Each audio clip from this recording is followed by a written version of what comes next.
दूसरी चीज हमने हमारी क्लिनिक में लगा रखा है कि अगर कोई बीपीएल पेशेंट हो, गरीब हो और वास्तव में वो फीस नहीं दे सकता या दवाई नहीं खरीद सकता, तो हमने उसके लिए व्यवस्था कर रखी है। हमने हमारी क्लिनिक पे बिल्कुल लिखा हुआ है हमारे पे कि जो बीपीएल परिवार है या कोई ऐसा है जो वास्तव में गरीब है और वो कह दे हमसे कि साहब मैं गरीब हूँ, मेरे पास पैसा नहीं है, तो उसके लिए हम फ्री में इलाज करते हैं। उसकी दवाई की व्यवस्था भी हम लोग करते हैं। अगर वो कह दे मैं दवाई नहीं खरीद सकता तो हम दवाई भी वहां को उसको अवेलेबल करा देंगे। ये हमारा वादा है। तो ये हमारे कॉन्सेप्ट चल रहा है। गाँव में जाते हैं तो हम बिल्कुल फीस भी हमारी 50% डिस्काउंट पे चलती है, क्योंकि गांव में जाते हैं तो सब सारे लोग हमारे ही होते हैं। तो हम कोशिश करते हैं कम से कम में उसका इलाज हो जाए। यही हमारी टीम है, यही हमारा मकसद है। भगवान बुद्ध का जो मार्ग है, उस मार्ग में एक हमारा मार्ग भी ऐसा है जिसमें हमारे लोगों की हम सेवा कर सकते हैं चिकित्सा के माध्यम से। उसी में लगे हुए। जय भीम, जय भीम। Thank you sir. भगवान बुद्ध तो दुनिया के सबसे बड़े वैद्य, डॉक्टर, चिकित्सक, उनको विशेषज्ञ बोलते हैं भगवान बुद्ध को। उन्होंने शरीर के साथ मन की बीमारियों का भी इलाज किया है ना। और इन्होंने देखो, लोग कहते हैं कि परंपराएं कैसे टूटती है, परंपराएं हम अच्छी बना सकते हैं। ये अपने हॉस्पिटल का नाम कुछ और भी रख सकते थे अंधविश्वास के तौर पे। मेरे एक जानकार है, शेड्यूल कास्ट के, उनका बहुत बड़ी स्कूल है, बहुत बड़ी स्कूल है, और स्कूल का नाम भी उन्होंने अलग रखा। मैंने कहा प्रेयर में क्या होता है, आपकी स्कूल, उनकी स्कूल, मालिक हो, प्रेयर में क्या होता है, गायत्री मंत्र होता है। वो चाहते तो संविधान का जो प्रस्तावना का भी पाठ करा सकते हैं, लेकिन आप भी चाहो तो अपने अपने फील्ड के जो बच्चों के नाम है, इंस्टीट्यूट्स के नाम है, बदल सकते हैं। और आप ग्रामीण क्षेत्र के अंदर भी अच्छी अपने टीम के साथ सर्विसेज देते हैं। नेक्स्ट डॉक्टर गजानन वर्मा साहब। जय भीम, नमो बुद्धाय। जैसे कि मैं परिवार साहब से बहुत पहले से जुड़ा हुआ हूँ। जब हम पढ़ते थे, MBBS कर रहे थे, उस वक्त ये हमारे प्रेरणा स्रोत होते थे।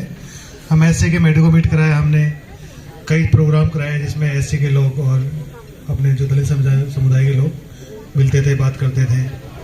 जब हम इस फील्ड में आ गए, डॉक्टर बन गए, MD कर लिया मैंने साइकेट्री में, तो सभी टीम हमारी जैसे BL बॉस हैं, HL है, सब। हमारा गांव है अचरोल, यहाँ से 30 किलोमीटर है दिल्ली रोड पे। अचरोल में हम कैंप लगाया करते थे कि अपने लोगों को फायदा मिले। लगभग 500-600 लोग इकट्ठे होते थे और सारे डॉक्टर SMS के जो भी बड़े बड़े डॉक्टर वो जाते थे कैंप में, निःशुल्क सेवा करते थे। उससे प्रेरणा मिली कि हमारे समाज में जो मुख्य समस्या है, वो समस्या है मानसिक स्वास्थ्य और नशे की। तो उससे हमने कुछ विचार विमर्श करके प्रेरणा लेके अचरोल में एक सेंटर डाला जिसका नाम है Anand Health Care and Rehab Centre. वहाँ मानसिक स्वास्थ्य और नशे के लोगों को एडमिट किया जाता है, इलाज किया जाता है। अधिकतर जहाँ मैं एडमिट करता हूँ उनमें से 60-70% लोग अपने समाज के होते हैं। तो उनके लिए जो सुविधा है, हम इंडोर फैसिलिटी है, आउटडोर फैसिलिटी है, जांचें हैं, दवाइयाँ हैं, सब वहीं मिलती है। खाना पीना सब उनका वहीं होता है। और सबको यहाँ पता है कि जो भी मेरे संपर्क में है मुझे रेफर करते हैं और बहुत सहयोग मिल रहा है। और अराउंड 4 साल हो गए इसको चलते हुए सेंटर को। काफ़ी प्रोग्रेस है और बहुत अच्छा है। बिना उद्घाटन के वो चल रहा है। अब तक हमने कोई ऑफिशियल उद्घाटन नहीं किया उसका, लेकिन उद्घाटन के वो मतलब कैपेसिटी से ज़्यादा चल रहा है। तो ये सब आपका आशीर्वाद है। और अपना मिलके अगर कोई काम किया है उसका एक तरह से रिजल्ट अपन देख सकते हैं कि सामने देखें और रिजल्ट ओरिएंटेड प्रोग्राम हो अपना। मिलके जो भी जिस क्षेत्र में काम करें हम उसको सहयोग प्रदान करें तो डेफिनेटली वो चीज़ काम करती है। जैसे मैंने आज यहाँ देखा कि अपने सब चीज़ें हैं, जूते की शॉप अपने पास है, टेक्नोलॉजी अपने पास है, प्रॉपर्टी का काम अपने पास, हर क्षेत्र में अपने लोग काम करते हैं। कपड़े का काम है, एजुकेशन का काम है।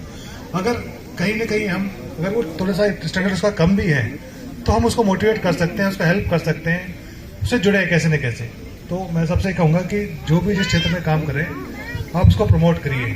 समाज अपने आप बढ़ेगा, सामाजिक आर्थिक स्थिति सुधरेगी तो पॉलिटिकल की अपने को दिक्कत नहीं आएगी। कहीं भी अपन जो भागते हैं कि ये पार्टी ज्वाइन कर ले, वो कर ले, ऐसे कर ले, आप जो काम कर रहे हैं उसको बहुत बढ़िया कर लें, उसको स्ट्रेंथन कर लें, हेल्प ले लें, हेल्प कर लें। देखो हेल्प कई बार अपन करने की सोचते हैं, लेकिन हेल्प लेने के बारे में नहीं सोचते हैं। तो हेल्प करना जितना इम्पोर्टेंट, हेल्प लेना भी उतना ही महत्वपूर्ण है। तो कभी हिचकिचाई नहीं कि यार ये मेरे को देगा नहीं देगा, हो सके पैसा नहीं दे, पर वो नॉलेज देगा, वो आपको कहीं ना कहीं एक्सपीरियंस देगा, वो बहुत काम की चीज़ है। तो कहीं भी हिचके नहीं। बहुत बहुत धन्यवाद। डॉक्टर साहब अपना परिचय दीजिए। जय बुद्ध है। मेरा नाम विष्णु खजोतिया माधोराजपुरा है। थोड़ा माइक ऊपर। मेरा नाम विष्णु खजोतिया माधोराजपुरा है और ग्राम में माधोराजपुरा का रहने वाला हूँ, इसलिए मैं मेरे गांव का नाम आगे लगाता हूँ ताकि उस गांव से कोई भी जुड़ा हो तो मुझे इजीली पहचान पाए सर।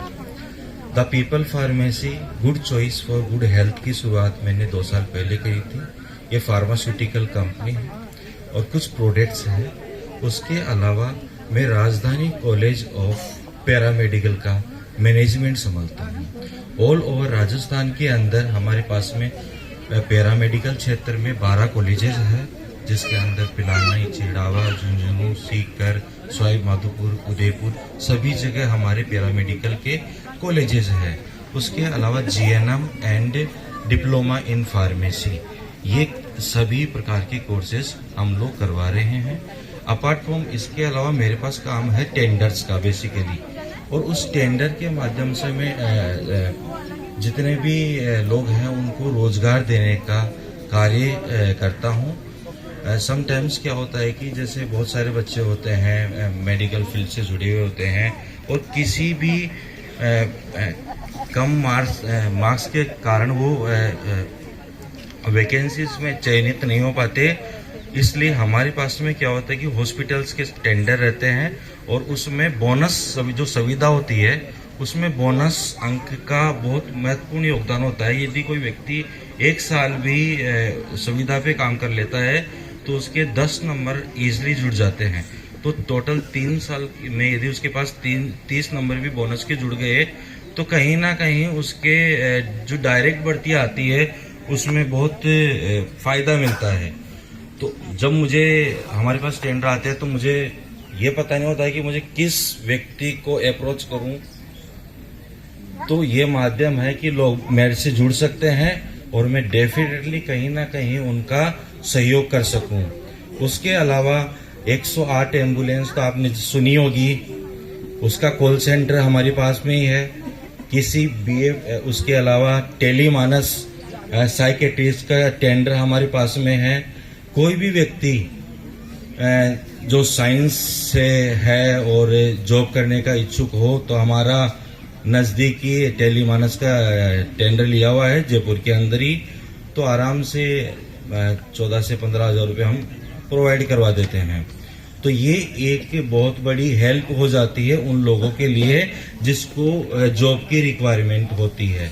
तो आप सभी के माध्यम से मैं यही कहना चाहूँगा कि आप जुड़िए और मैं आपकी किस प्रकार से मदद कर सकूं, यही मेरा एक उद्देश्य है। उसके अलावा अभी रिसेंटली हम जयपुर के अंदर हॉस्पिटल लॉन्च कर रहे हैं हेल्थ प्लस हॉस्पिटल के नाम से, और ये हमारा हेल्थ प्लस हॉस्पिटल है, ये मान्यावास मानसरोवर के अंदर है। 50 बेडेड मल्टी स्पेशलिटी हॉस्पिटल हम लॉन्च कर रहे हैं। इसके ओनर डॉक्टर महेश कुमार मौर्य जी हैं जो अभी पलक हॉस्पिटल शाहपुरा के अंदर हैं। तो मेरे काम देख के हर कोई व्यक्ति मेरे से जुड़ना चाहता है। यदि आप ईमानदारी से काम करेंगे तो हर कोई आपसे जुड़ना चाहेगा। तो आप सभी से एक बार वापस निवेदन करूंगा कि मेरे से कोई भी किसी भी प्रकार का काम हो आप बेझिझक आइए। राजस्थान फार्मेसी काउंसिल के अंदर रजिस्ट्रार नरेंद्र कुमार रेगर साहब है, वो मेरे अजीज है। फार्मेसी काउंसिल का कोई भी काम हो तो आप बेझिझक आइए। धन्यवाद। Thank you. विष्णु जी खजोतिया जी ने मेरा परिचय नहीं हुआ था, लेकिन इन्होंने चला के कहा मेरी किताब है बहुजनों बिजनेस की ओर बढ़ो, शायद कई लोगों ने पढ़ी होगी। वो किताब मैंने 15 साल पहले लिखी थी और मेरे निजी अनुभव के आधार पर उसमें लिखा था कि बिजनेस की ओर जाना होगा। उस किताब के अंदर एक चैप्टर है कि भी हम लोगों को इधर उधर भटकने के बजाय कोई ग्रेजुएशन कर लिया तो MR तो बन जाए, MR मेडिकल रिप्रेजेंटेटिव। तो विष्णु जी पहले MR थे और उस टाइम उन्होंने पढ़ी और उनको अच्छा लगा और उस फील्ड के अंदर आए और आज दूसरों को ये रोजगार दे रहे हैं। देखो एक इंस्टीट्यूट ये लगाए हुआ कोचिंग, तो मेडिकल से जुड़ा हुआ जितना भी पैरामेडिकल कई तरह के कोर्सेज होते हैं जिनमें नॉन जॉब फटाफट मिल जाती है, वो ये करते हैं, कई तरह के इंस्टीट्यूट का मैनेजमेंट भी करते हैं और इन्होंने चलाकर अपनी ओर से सहयोग करने का जो प्रस्ताव दिया है, मैं आपका आभारी हूँ। डॉक्टर धवन साहब। जय भीम, नमो बुद्धाय। मैं doctor HL Dhawan, Hiralal Dhawan, orthopaedic surgeon हूँ। मैंने MBBS और MS दोनों SMS मेडिकल कॉलेज से ही किया है और वर्तमान में मैं एसोसिएट प्रोफेसर की पोस्ट पे हूँ SMS मेडिकल कॉलेज में। सभी तरह की ऑर्थोपेडिक इंजरीज को मैं देखता हूँ, लेकिन स्पेशली मैं हैंड सर्जरी में स्पेशलाइजेशन है मेरा कि उसमें ये कॉम्प्लिकेटेड स्ट्रक्चर होती है हैंड की। ये हमारा हाथ एक ऐसी स्ट्रक्चर है, पैर का काम तो सिर्फ चलना है, उस पर वजन देता है और चलता है, लेकिन हाथ हमारा मल्टीपल वर्क करता है हर तरह से। तो इसकी जो इंटरनल स्ट्रक्चर होती है वो भी थोड़ी कॉम्प्लिकेटेड होती है, तो इसमें मेरा थोड़ा स्पेशलाइजेशन है।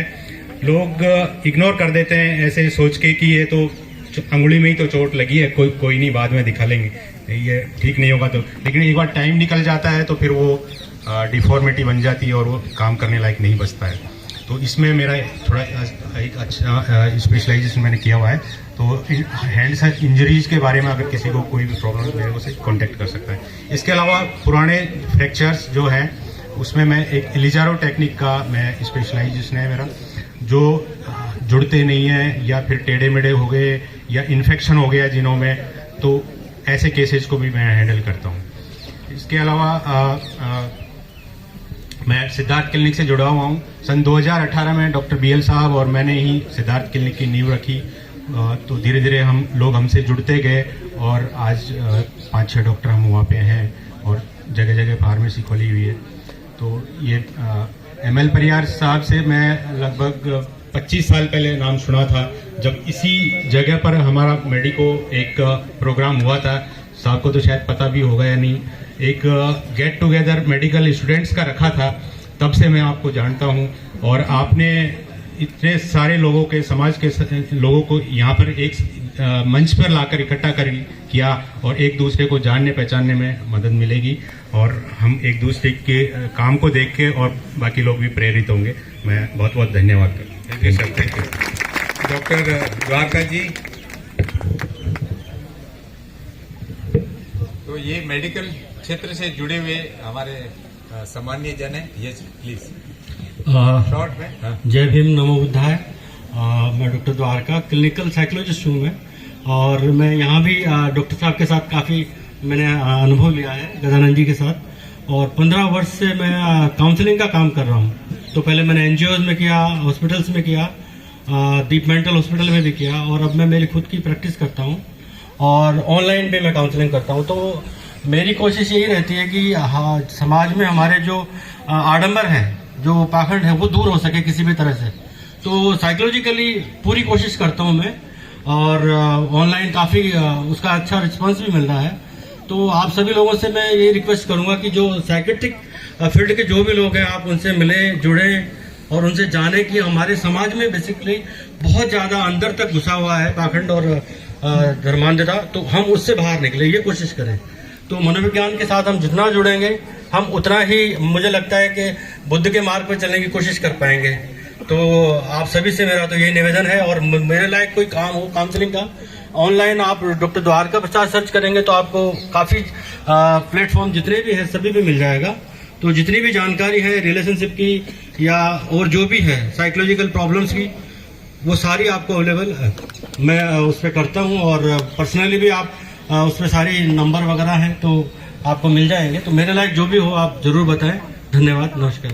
आपने अंधविश्वास की बात कही है जी, तो क्या आपकी पत्नी आपकी उम्र बढ़ाने के लिए करवा चौथ का व्रत करती है? जी, मैं जरूर बोलूंगा इस विषय पर।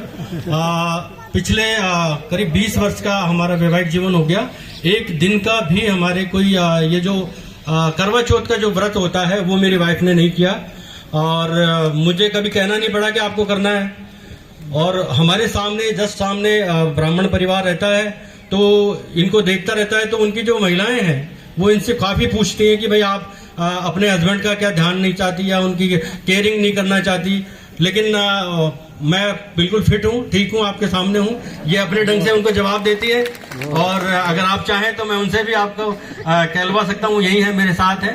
तो हम किसी तरह का पाखंड नहीं मानते, मूर्ति पूजा नहीं करते। हाँ, फैमिली में काफी लोग ऐसे हैं हमारे, लेकिन अब हम बिल्कुल स्ट्रिक्टली उनके खिलाफ नहीं जा सकते। तो धीरे धीरे परिवर्तन आएगा, उसी कोशिश में लगे हुए हैं। परिवार के काफी अच्छे ब्लड रिलेशन वाले लोग जब पाखंड में या धर्मांधता में डूबे हुए होते हैं तो बहुत टाइम लगता है उन्हें बदलने में। और मैं आपको ये भी बताना चाहूंगा कि दिवाली लगभग 8-9 वर्षों से मैं नहीं मनाता, बिल्कुल एक दीपक नहीं जलाता। और पूरी कॉलोनी में हमारे उस दिन शायद मेरा ही घर है जहाँ पर दीपक नहीं जलता, अंधेरा सा रहता है, लाइटें रहती है, जनरली जो रूटीन में रहती है वही लाइटें रहती हैं। तो हम ये सब नहीं मानते। लेकिन ये विकल्प के तौर, धन्यवाद, ये विकल्प आपके सामने है। मनाना उस दम के अंदर उत्सव भी है, उमंग भी है, हर्ष भी, उल्लास है। हमारे जो दिन है, हमारे आदर्श है, बुद्ध कबीर फूले रैदास, हमारे माता पिता और हमारे श्रद्धेय जन जो भी महानुभाव है, उनके दिनों के अंदर हम उनकी खुशी में, उनके जन्मदिन पे हम दिवाली मनावें, दीप जलावें, हत दीपों को। थैंक यू आप सभी पैनल का। आपको बताइए। जय भीम, जय भीम। मैं धन्यवाद देना चाहूंगा डॉक्टर एमएल परियार साहब का और डॉक्टर बीएल भैरवा जी। आज से लगभग 5-6 साल पूर्व इन्होंने एक कार्यक्रम रखा था, भीम बिजनेस एक्सपो। मुझे भी उसमें शामिल होने का मौका मिला। 3 दिन का वो कार्यक्रम था और उस टाइम मैं अपेक्स हॉस्पिटल में आईसीयू देखता था, आईसीयू इंचार्ज था। मेंटलिटी ऐसी थी कि बस 4 किताबें पढ़ ली और अब कहीं ना कहीं नौकरी करनी है। लेकिन इनके मार्गदर्शन में आया और उस कार्यक्रम को अटेंड किया तो तब से दिमाग में एक विचारधारा बन गई कि अब मुझे अपना खुद का कुछ बिजनेस डालना है। और मैंने अपने खातीपुरा रेलवे स्टेशन के सामने इंदिरा गांधी नगर में सिद्धार्थ मेडिकोज और क्लिनिक दोनों डाल रखी है, जहां गायनोकोलॉजिस्ट बैठती है, फिजिशियन बैठता है और पीडियाट्रिशियन बैठता है। तीनों फैसिलिटी एवरीडे वहां अवेलेबल है। तो मैं बिल्कुल दोनों ही महानुभावों को धन्यवाद देना चाहूंगा। मैं मेरा परिचय दे दूं कि मैं राकेश कुमार रैसवाल, दौसा के पास में मेरा गांव है सिंगवाड़ा, और मेरे माता पिता भट्टे पे ईंट थापने का काम करते थे। मैंने करना तो MBBS चाहता था, लेकिन BSc नर्सिंग की और सामाजिक कार्यों में भी इंटरेस्ट रहता है ऐसे महानुभावों के मार्गदर्शन के कारण। और सामाजिक क्षेत्र में मुझे डॉक्टरेट की उपाधि से भी सम्मानित कर रखा है। तो मैं पुनः इन्हें धन्यवाद देना चाहूंगा कि आप समाज के जो युवा हैं, जो आने वाली पीढ़ी है, जिनकी सोच लिमिट है कि बस मुझे नौकरी करनी है, और वो पढ़ते भी इसलिए हैं कि वो किताबों को इस तरह रखते हैं कि मुझे आगे जा करके केवल नौकरी करनी है। और अगर किसी कारण से नौकरी नहीं मिली तो वो किसी चौकटी पे या किसी 8-10 हजार की सैलरी पे वो कंपनी में अपने आप को पाता है। तो मैं पुनः इन्हें धन्यवाद देना चाहूंगा कि आपने मेरी भी सोच बदली। और आज हम भी कहीं बैठते हैं तो यही कहते हैं कि भैया ये नौकरी का कीड़ा ज्यादा दिमाग में मत रखे, लगती है तो मुबारक है, नहीं लगती है तो बिजनेस की ओर बढ़ो। साहब की एक बात याद आ रही है कि बहुजनों चाहे चने बेचो लेकिन बिजनेस करो। तो पुनः मारवाड़ी में को तो भले घूमने बेचो पर बिजनेस करो। तो बहुत बहुत धन्यवाद, आप सबने मुझे याद किया। आप लोग एक मिनट रोजगार दे रहे हैं लोगों को। हाँ, ये बहुत बड़ी बात है। सर की बहुत बढ़िया बात है। अच्छा, कितने लोग हैं जो अगर बच्चा भूखा बैठा हो और वो खुश होगा? अपन में से कोई आदमी ऐसा है जिसका बच्चा भूखा रहे और वो खुश होगा? कोई है ऐसा आदमी? तो आप बताओ, आप पूरे दिन भर भूखे रहते हो, आपकी कौन सी देवी, कौन सा देवता, कौन सा भगवान वो खुश होगा आपको भूखा देख के? अगर आप पूरे दिन भर अगर भूखे रहते हो और अगर कोई देवी देवता और भगवान खुश होता है, मैं सोचता हूँ कि उससे बड़ा बेवकूफ आदमी कोई नहीं हो सकता जो अपने बच्चों को भूखा देखता है। व्रत वाली बात है। तो अगर आप भूखे रहते हो और आपके देवी देवता भगवान कोई खुश होता है तो मुझे नहीं लगता है कि ऐसा होता है। ठीक है ना? व्रत का मतलब होता है कि आप जो चीज का व्रत कर रहे हो, व्रत होता है कि आज मैं झूठ नहीं बोलूंगा, पूरे दिन आज इसका व्रत करूंगा कि आज चाहे कुछ भी हो जाए, लेकिन चाहे मैं नहीं बोलूं लेकिन झूठ नहीं बोलूंगा। इसका व्रत होता है। व्रत होता है इस चीज का कि आज मेरे हाथ से कोई पाप नहीं हो जाए, किसी की जीव हत्या नहीं हो जाए, ये आज मैं प्रण लेता हूं, आज मेरे को इस चीज का व्रत करना है। आज मैं व्रत करता हूं कि आज मैं किसी प्राणी को नहीं सताऊंगा, ये मैं प्रण करता हूं। ये होता व्रत। व्रत की भूखे रहना कतई नहीं है कि आप भूखे रहते हो और वो व्रत है, क्योंकि अपन खुद ही समझ लो कि अपने बच्चे को भूखा नहीं दे सकते। तो हमारे जो भी गॉड फादर जिसको आप मानते हो, अगर वो भूखा देख कर आप खुश हो रहा है तो वो समझ लो कि आपकी व्यर्थ है चीज। धन्यवाद। जय भीम। और मैं व्रत लेता हूँ कि अपनी कमाई का कुछ हिस्सा सामाजिक सेवकाओं में दान करूंगा, ये भी सभी चलता। Thank you madam. हाँ जी, मैं अगले